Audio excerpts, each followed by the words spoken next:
Comencemos con la parte de la introducción a este tema. Aquí dice que existen diversos tipos de técnicas, de las cuales las más importantes son las siguientes: la técnica de fichaje, la técnica de observación, la técnica de entrevista y la técnica de encuesta. Estos cuatro elementos son considerados herramientas de la investigación científica que permite al investigador científico poder recolectar de una manera más eficiente lo que es la información necesaria para su investigación. Vamos a ver estos cuatro tipos de recolección de información, pero vamos a comenzar primeramente con la técnica de fichaje. Bien, veamos el primer tipo de recolección de información, que es la técnica de fichaje. Aquí dice que el fichaje es considerado una técnica la cual permite tener un manejo más cómodo de la información recolectada físicamente. Esta se limita a un pedazo de papel o cartulina cumpliendo las siguientes condiciones. Bien, en este tipo de fichaje vamos a tener tres estilos. ¿Qué significa eso? Cada uno de ellos con un color distintivo. Por ejemplo, el primero o la primera ficha que se va a poder desarrollar es la ficha de color amarillo, ¿no?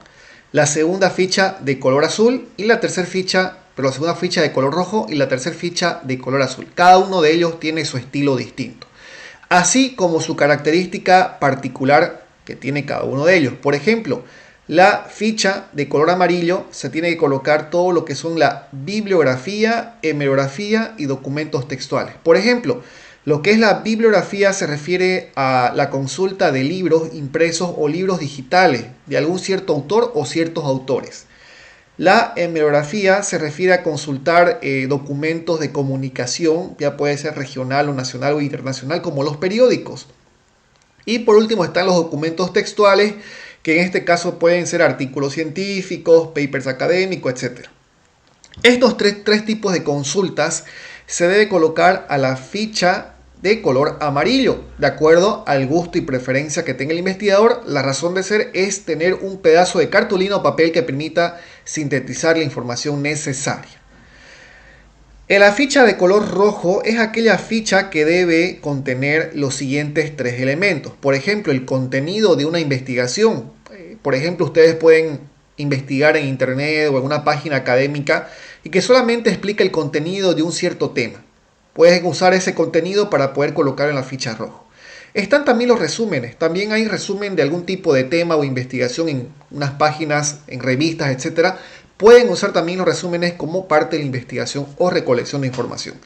Y por último están los sumarios, que comúnmente lo conocen como un periódico digital un poquito más estético que lo normalmente conocemos, que por lo general tiene la cultura de este tipo en Europa y en Estados Unidos, ¿no? Este tipo de periódicos digitales o periódicos tipo revistas, que son parte de lo que es la recolección en el tipo de cartulina o ficha color rojo. Ahí también dentro de ello puede colocar el investigador, de acuerdo a su gusto, la forma de caracterizar todo lo que está consultando. Y por último está la ficha de color azul. En la ficha de color azul es más específico o más puntual. En este tipo de fichas se debe colocar conceptos interesantes que vea conveniente el investigador. Por ejemplo, el concepto de investigación científica, el concepto de petróleo, etc. Son conceptos sumamente específicos o puntuales. También comentarios, quizás haya un comentario escrito en una columna, en un paper, en un periódico digital de algún autor o de algún investigador. También pueden colocar eso en la técnica de fichaje de color azul. Y también está el tipo de combinadas. Quizás hay, por ejemplo, autores que definen la investigación científica y dan un breve comentario de lo que es para ellos la investigación científica. Todos estos tres tipos de elementos pueden colocar en la ficha de color azul. Vean ustedes, jóvenes, que cada ficha tiene su característica especial al momento de recolectar la información.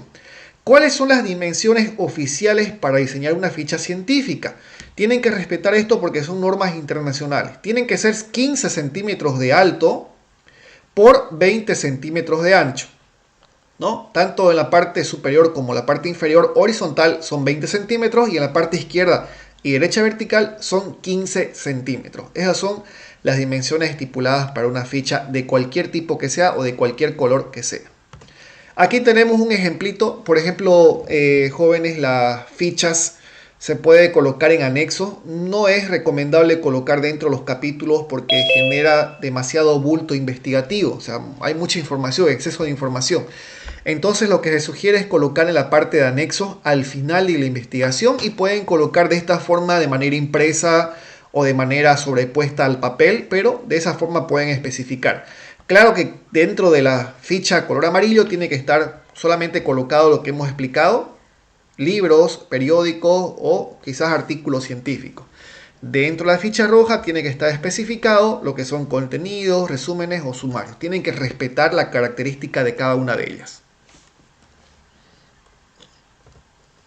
Bien, aquí está especificado de manera técnica que entra en la bibliografía. Se refiere a los datos generales de un libro. Puede contener el título del libro, el nombre del autor, autores, el número de edición, nombre editorial, número de página.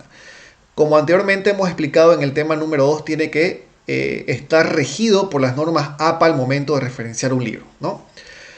En la parte de la hemografía, seguimos con la ficha de color amarillo. En la hemografía, lo que se debe colocar de un periódico consultado, lo que van a consultar de un periódico, sea de circulación nacional, regional, se coloca el título o nombre del periódico, el lugar geográfico de circulación del periódico, la fecha de publicación, el número de página del periódico. No se olvide que, por ejemplo, El Deber tiene un lugar geográfico de circulación que es a nivel nacional. Hay otros periódicos que son a nivel regional o a nivel municipal, ¿no? Y por último están los documentos textuales, que son considerados copias literarias de algún tipo de documento escrito. Ya les había explicado, puede ser paper académicos, artículos científicos. Todos estos elementos entran a la ficha color amarillo.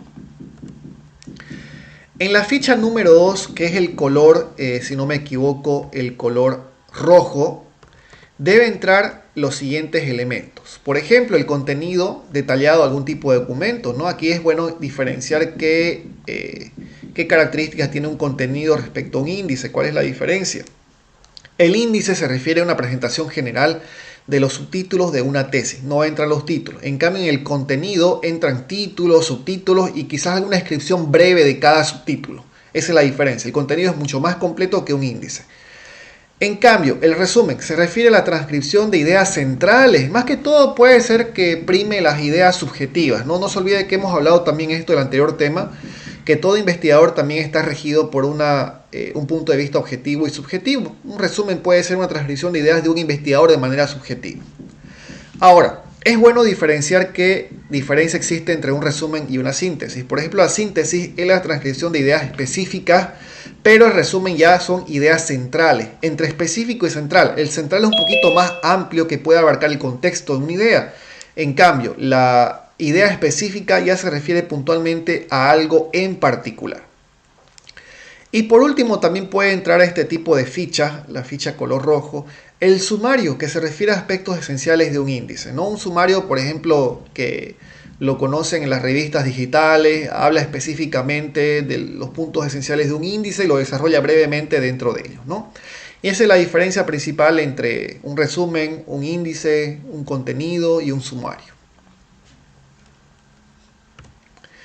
La ficha número 3, que es la de color azul, en este tipo de fichas entra lo que son los conceptos referidos a una explicación breve de un tema específico, los comentarios, que son criterios o opiniones de algún autor o forma subjetiva o objetiva, que es muy parecido al resumen, pero en este caso es abierto a un comentario, quizás puede ser un comentario de gustos y preferencias, y también pueden entrar los aspectos de manera combinada, o sea, la expresión de un concepto con un comentario combinado para que entre dentro de la ficha de color azul. Repito, estos tres tipos de fichas tienen que entrar sí o sí en la parte de anexos al final de su tesis.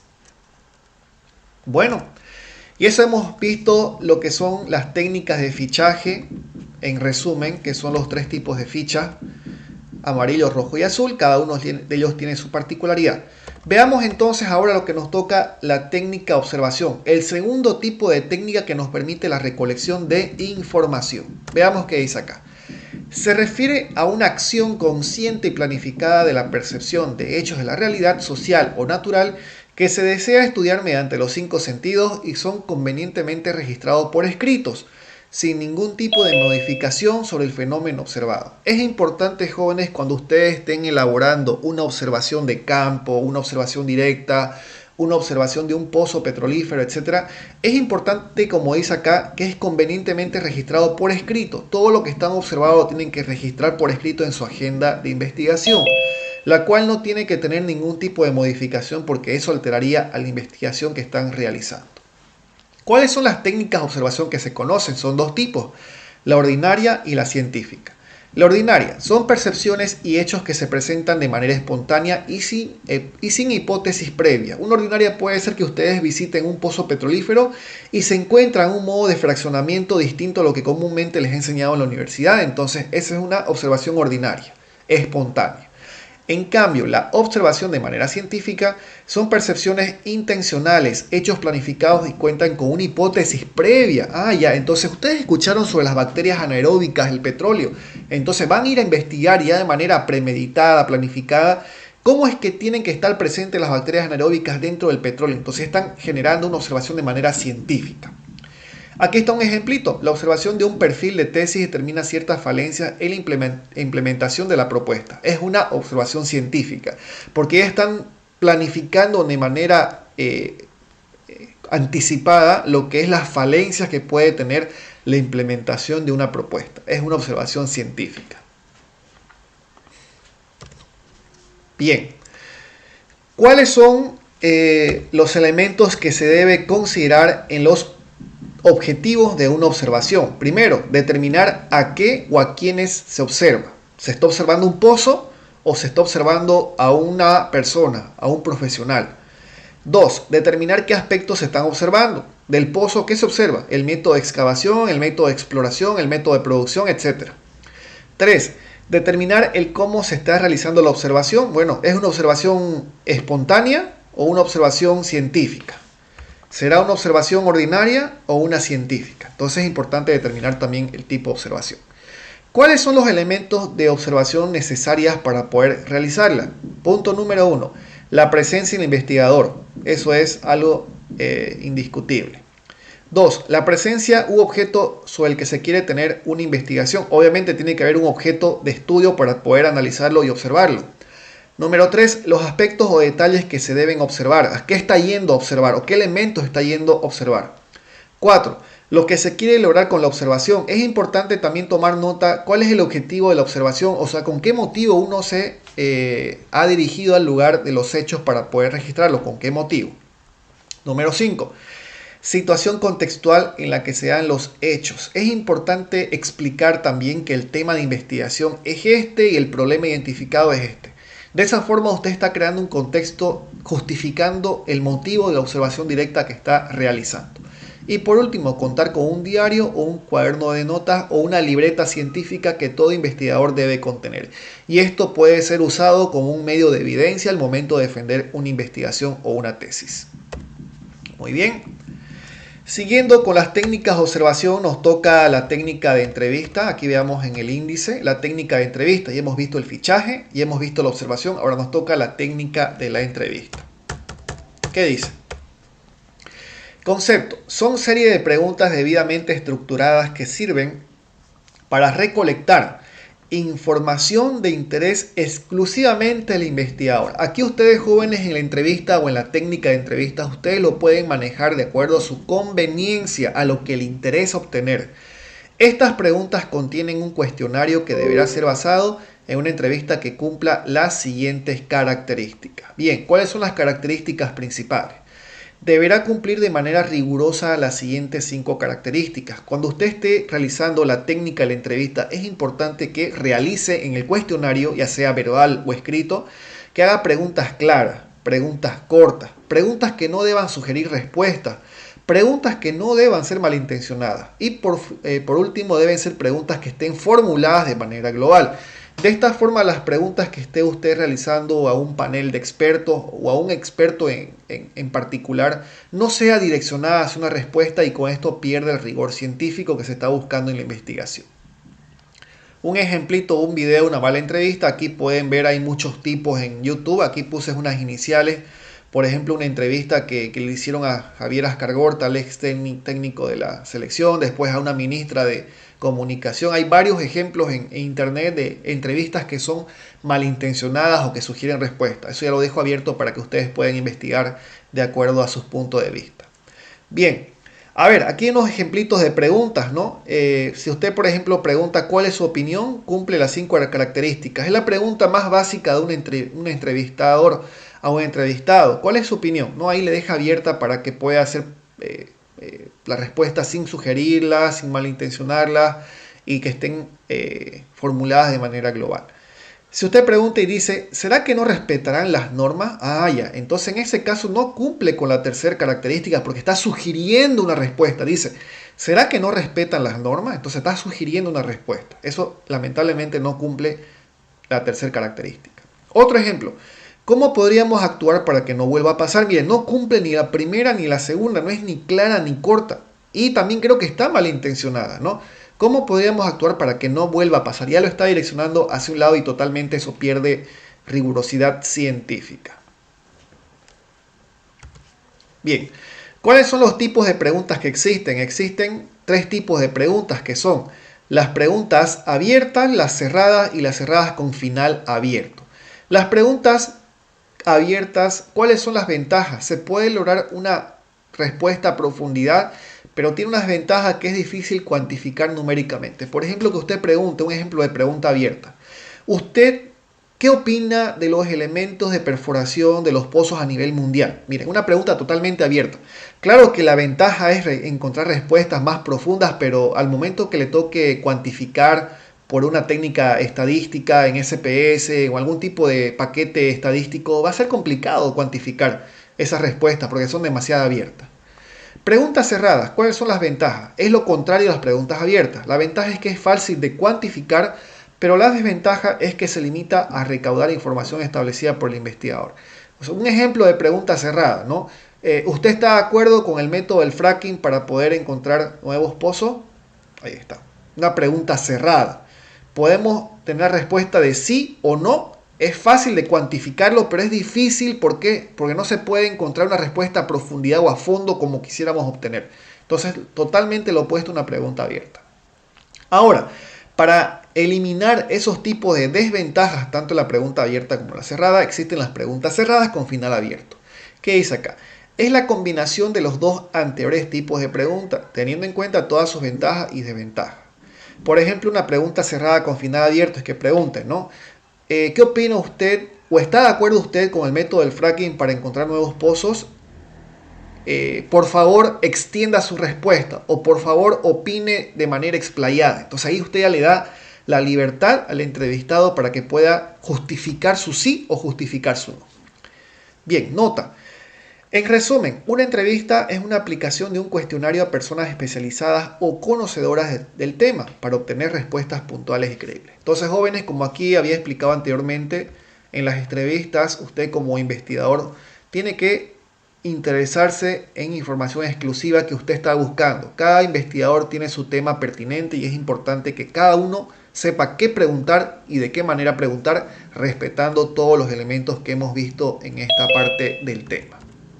Bien, y por último veamos la técnica de la encuesta. Ya hemos visto el fichaje, en resumen el fichaje es la técnica de recolección de información de acuerdo a su tipo, que son técnicas de color, o fichas, perdón, de color rojo, azul o amarillo. Las técnicas de observación, está la observación espontánea o la científica, la técnica de entrevista con preguntas abiertas, cerradas y combinadas, y por último está la técnica de la encuesta. No se olviden que este tema se refiere a las técnicas de recolección de información para la tesis. Bien, vámonos a la técnica de la encuesta. ¿Qué dice acá?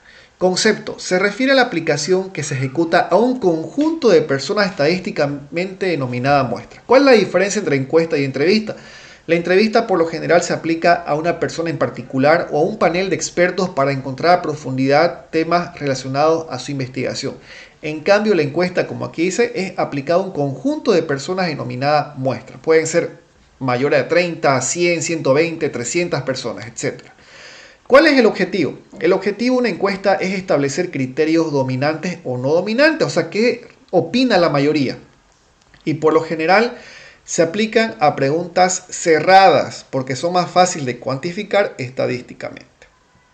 Se denomina a una encuesta como preguntas abiertas, un ejemplo claro de una entrevista. Si usted, por ejemplo, la encuesta la convierte con preguntas abiertas, no es más que una entrevista maquillada. Una encuesta debe ser extraída de una muestra específica y no de un universo global o población. Entonces, jóvenes, por ejemplo, el tema que estamos viviendo del censo, es un poco complicado que usted quiera censar o usted quiera encontrar la información de toda la población.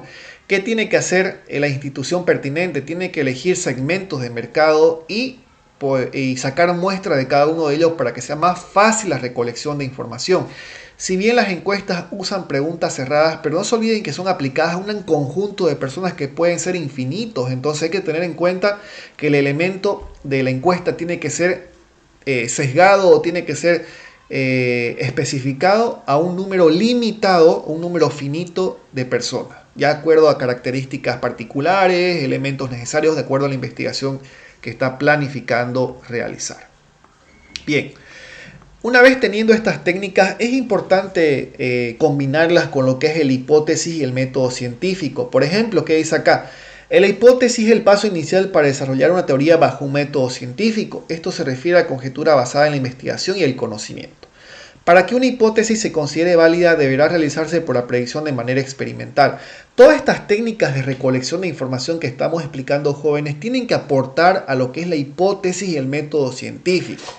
Tiene que tener una razón de ser. Por eso es sumamente importante, porque al momento de ustedes defender su tesis, no va a faltar uno o dos tribunales que le va a preguntar y le va a decir, ¿no?, de qué manera usted las técnicas de recolección de información aportan a su hipótesis o aportan al método científico. Entonces ahí tenemos que estar seguros que es un método de validación de manera experimental de la recolección de los datos necesarios para la investigación. Es importante responder de manera segura. Con esto se generan las proposiciones científicas. ¿Qué significa esto? Una proposición es similar a una hipótesis. ¿Por qué? Porque la proposición es una idea. No se olvide eso, una idea de algún tipo de hecho. La hipótesis también es la idea de algún tipo de hecho. Un hecho que sucedió o que no sucedió. Pero en este caso su propósito principal es sugerir un vínculo entre dos conceptos. Como resultado se basa en gran medida en una investigación previa, las suposiciones razonables y una evidencia correcta existente. Entonces la proposición, por ejemplo, que genere usted en base a la exploración y explotación de los hidrocarburos que genera una alteración en el ecosistema. Entonces ya está creando una proposición que vincula entre dos conceptos, la exploración y explotación por un lado y por otro lado el impacto geoambiental, si quiere decirle, ¿no? Un científico puede usar una proposición para motivar una futura investigación, lo cual se llegue a una hipótesis comprobable. No se olviden, jóvenes, que al final de este tema y al final de la recolección de toda la información necesaria, lo importante es ver la veracidad o la falsedad de una hipótesis, ver si es verdadero o si es falso, ¿no? Aquí explica esto un poquito más técnicamente, ¿no? Diferencia entre proposición e hipótesis, lo que acabo de mencionar. La diferencia principal entre ambas es que una hipótesis debe ser comprobable y falsable, ¿no? O sea, tienen que ver si una hipótesis es verdadera o es falsa. Mientras que una proposición trata de conceptos puros para los cuales no hay pruebas de laboratorios disponibles. Entonces, en este caso, las proposiciones al momento de vincular dos elementos, por lo general no se los puede demostrar, porque primeramente el paso inicial es demostrar cada elemento por separado para después juntarlo. Una vez teniendo en claro las técnicas de recolección de información que aporten a la hipótesis, es importante la forma de comunicarlo. Y aquí interviene lo que son los tipos de lenguaje. Todo investigador debe reconocer o debe conocer que cuando estamos inmersos dentro de una disciplina del conocimiento, como ejemplo en este caso la investigación científica, nos vemos obligados a mirar la realidad desde dos diferentes niveles en el uso del lenguaje. O sea, ¿de qué forma vamos a comunicar toda la recolección que hemos obtenido que permiten generar la hipótesis de la investigación? ¿Cuáles son los tipos de lenguaje que tenemos que usar? Pueden usar un lenguaje ordinario o un lenguaje teórico. El lenguaje ordinario, ¿qué dice? Es el cual utilizamos en la vida cotidiana para brindar significados al mundo y relacionarlo con cosas que nos rodean. Es el lenguaje comúnmente que nosotros usamos para comunicarnos. Por ejemplo, un hecho. Un lenguaje ordinario es decirle a alguien, pásame la cuchara. Es un lenguaje totalmente ordinario que está en la vida cotidiana. ¿Cómo transformamos este lenguaje ordinario a un lenguaje teórico?